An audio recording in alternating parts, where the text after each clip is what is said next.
the comparison between the Celtic Sluagh and the Mesopotamian Demons. The description of the Sluagh, as you will see, is in complete contrast to the Anunnaki. And here, rather than having to work out what these creatures are, we are told in black and white. In Irish and Scottish folklore, the Sluagh, translated into English, means horde or crowd. They were said to be the spirits of the restless dead. This would also be a definition of a deity if one correctly understands the term native god. One who was young, who is no more, but still lingers as a spirit. Depending on this cultural perspective, a deity could also be an exiled spirit. The Sluagh were sometimes seen as sinners, or generally evil people, who were welcome in neither heaven nor hell, nor even the other world, who had also been rejected by the Celtic deities and by the earth itself.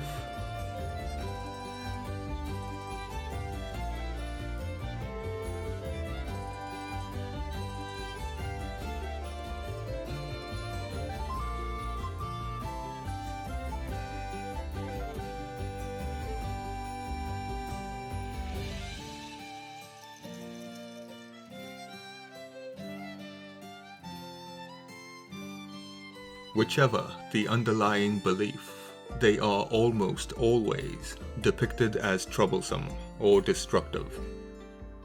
They were seen to fly in groups like flocks of birds coming from the west, and were known to try to enter the house of a dying person in an effort to carry the soul away with them. West-facing windows were sometimes kept closed to keep them out.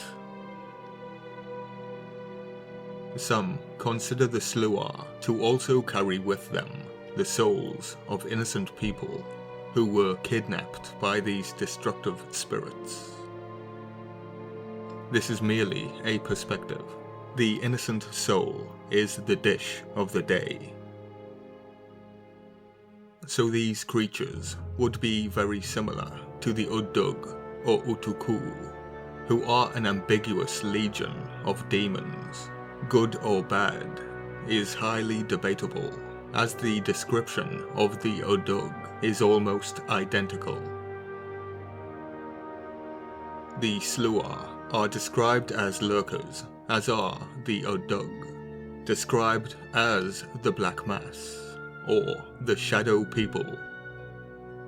And to the west of England is Nova Scotia, the territory of Stephen King's It.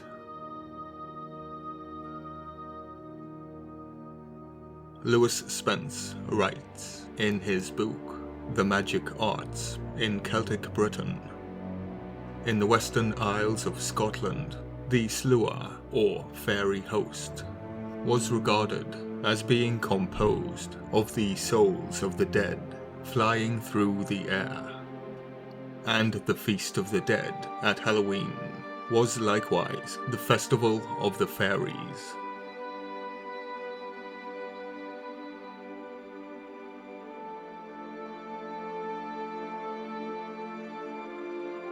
The meaning of Sluagh in Irish means host. This is a group formed from the darkest, vile creatures imaginable. The word Banda, which is linked to the Sumerian bird man, also means group. And because of these words used, host, horde, and crowd, this may also refer to the Fomorians, who also came from the west, containing the darkest, most vile creatures imaginable.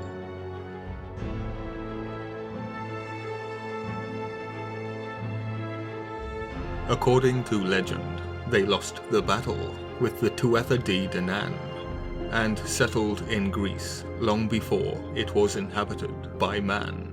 And accordingly, the Greek center, Athens, is built upon the location of the Grotto of Pan, the goat man, the direct son of Hermes, Tehut, the bird man.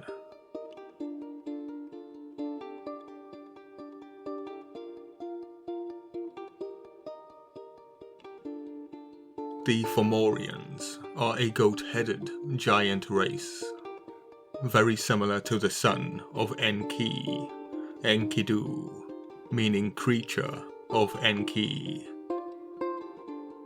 The Fomorians are often portrayed as hostile and monstrous beings who came from under the sea or the earth.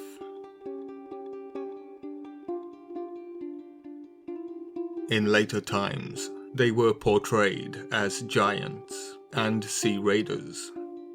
This would be very similar to the Apkallu, Owans, Enki.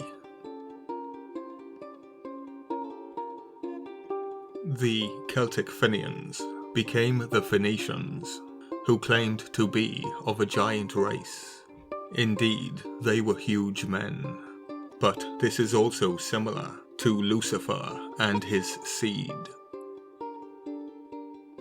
It would appear that the Sluagh were worshipped by the Fomorians, and like I stated long ago, the knowledge of these demons was taken with them, but in Mesopotamia they were reformed and worshipped as gods.